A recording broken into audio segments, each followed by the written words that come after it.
नमस्कार मित्रों, वंदे मातरम। आज थोड़ा सा व्यथित मन से आप सभी के सम्मुख उपस्थित हुआ हूँ। व्यथित इसलिए कि वर्तमान में जो राजनीति का स्तर गिरता जा रहा है, इसके प्रति थोड़ी सी चिंता मन में उत्पन्न हुई। राजनीति अर्थात जहाँ नीति का राज हो, नीति के द्वारा राज हो, नीति के लिए राज हो, राज के लिए नीति नहीं। और कुनीति तो बिल्कुल भी नहीं, कुनीति तो कदापि नहीं। यानी कि नीतिगत शासन हो, नीतिगत राज हो। राजनीति का तात्पर्य, राजनीति का आशय यही है। और राजनीति शास्त्र का विद्यार्थी होने के नाते मैं तो इतना ही समझ सका राजनीति का आशय। अब वर्तमान में राजनीति में हम इतने अधिक संवेदनहीन कैसे हो सकते हैं, इतने अमानवीय कैसे हो सकते हैं। पिछले एक वर्ष से इस महामारी के दौर से हम लोग सब गुजर रहे हैं। पहला दौर आया, फिर दूसरा दौर आया, और इस दूसरे दौर में तो थोड़ा सा और भी अधिक व्यापक रूप था। और जहाँ इतना अधिक उसकी व्यापकता थी और गंभीरता थी कि जहाँ अनेक बच्चे अनाथ हुए, उनको पितृशोक हुआ, मातृशोक हुआ, अनेक माता पिताओं को संतान शोक हुआ। तो ऐसी स्थिति में भी हम इतने संवेदनहीन हो जाएं, अमानवीय हो जाएं। और विशेष तौर से बात करना चाहूँगा मैं वर्तमान में राजस्थान प्रदेश में जो सरकार है उसकी, कि ऐसी गंभीर स्थिति में भी सारे मानवीय मूल्यों को ताक पर रख के, सारी मानवीय संवेदनाओं को ताक पर रख के वो वैक्सीन का एक कृत्रिम अभाव प्रदर्शित करें।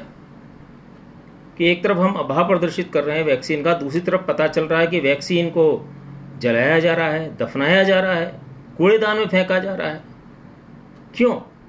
इतने संवेदनहीन हम क्यों हैं, इतने अमानवीय हम क्यों हो गए।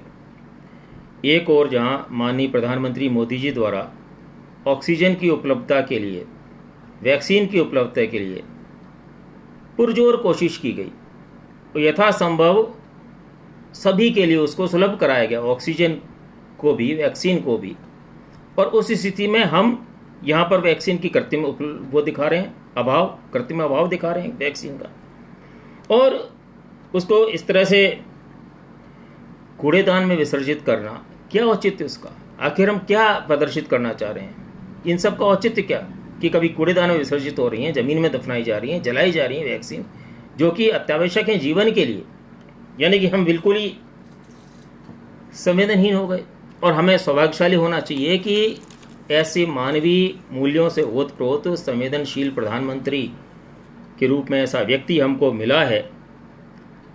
लेकिन उससे भी परेशानी है लोगों को, उसमें भी परेशानी। और अब मोदी जी ने घोषणा की है कि सभी को निःशुल्क वैक्सीन उपलब्ध करवाई जाएगी, सभी को। और इसके अतिरिक्त नवंबर माह तक देश के जो असमर्थ लोग हैं, लगभग 80 करोड़ की संख्या है वो, उनको नवंबर माह तक मुफ्त में राशन उपलब्ध करवाया जाएगा। लेकिन इसमें भी परेशानी लोगों को, इसमें भी लोगों को पब्लिसिटी स्टंट नजर आ रहा है। बताइए, संवेदनशील होना, मानवीय मूल्यों से ओतप्रोत होना, ये क्या पब्लिसिटी स्टंट? इसको पब्लिसिटी स्टंट हम कहेंगे। और आप इसको पब्लिसिटी स्टंट कहते हैं तो आपका वो कृत्रिम अभाव प्रदर्शित करना वैक्सीन का, वैक्सीन को दफनाना, वैक्सीन को जलाना, वैक्सीन को विसर्जित करना, उसको क्या कहेंगे? वो क्या है? और फिर दूसरी तरफ वैक्सीन का कृत्रिम अभाव प्रदर्शित करना, ये क्या है? इतना अधिक मूल्य राजनीति का गिर रहा है, एक चिंता का विषय है। राजनीति का स्तर इतना नहीं गिरना चाहिए, ये चिंता। और मेरी चिंता इसलिए अधिक है क्योंकि मैं राजनीति विज्ञान का विद्यार्थी हूँ, इसलिए मैं गंभीर रूप से चिंतित हूँ इस राजनीतिक ह्रास के प्रति। और ऐसी स्थिति में हमें यह सोचना चाहिए कि आखिर हम किस दिशा में जा रहे हैं, हम देश को कहाँ ले जाना चाह रहे हैं, किस गर्त में हम देश को धकेलना चाह रहे हैं। क्या हमारे निजी तुच्छ स्वार्थ ही सब कुछ हैं? राष्ट्रहित, देश हित, समाज हित वो कुछ भी नहीं है। इतनी सी बात कहने के लिए आप सबके सम्मुख में उपस्थित हुआ था। और मैं इतना ही कहना चाहूँगा कि इस महामारी के दौर में हम सब सुरक्षित रहें, संयमशील रहें, संवेदनशील रहें, मानवीय मूल्यों से ओतप्रोत रहें और इस महामारी के दौर में कोविड संबंधी जो भी दिशा निर्देश एडवाइजरीज जारी की जाती हैं समय समय पर, उनका हम पालन करें, स्वयं भी सुरक्षित रहें, अन्य लोगों को भी सुरक्षित रहें। नमस्कार।